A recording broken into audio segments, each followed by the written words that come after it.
নমস্কার, আমি রাজনন্দিনী। সবাই কেমন আছেন? আমি খুব ভালো আছি। পুরীর জগন্নাথ মন্দিরের মহাসড়কে রথযাত্রার আয়োজন আমরা সবাই জানি। ঠিক সেরকমই প্রতিবারের মতো সকল এলাকাবাসী যাতে রথ টেনে নিয়ে যেতে পারে, তাই রথের চাকা চলা শুরু হয় ডাক্তার মোড় থেকে এবং মাসির বাড়ি অর্থাৎ গয়েশপুর শাখা ভারত সেবা আশ্রমে অবধি যায়। ভগবান জগন্নাথের ১৬ চাকার রথকে নন্দীঘোষ বলে। বর্তমানে গয়েশপুরের বুকে দুটো রথ হয়। আমি যেটির ভিডিও করেছি সেটি প্রাচীন। গত পরশুদিন গিয়েছিলাম গয়েশপুরের মেলাতে, তাই সেখান থেকে কিনেছিলাম জিলিপি, বাদাম আর রোল। খেতে খেতে বাড়ি ফিরেছিলাম।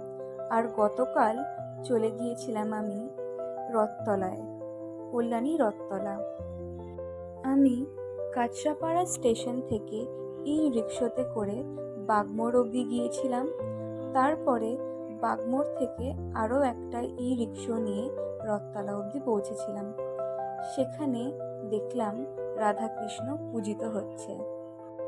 এখানকার দুর্গাপুজোটাও অনেক সুন্দর করে করা হয়। রথযাত্রা উপলক্ষে বিভিন্ন স্থানে মেলার আয়োজন করা হয়। ঠিক সেটারই কিছু অংশ আমি ভিডিওর মাধ্যমে তুলে ধরছি।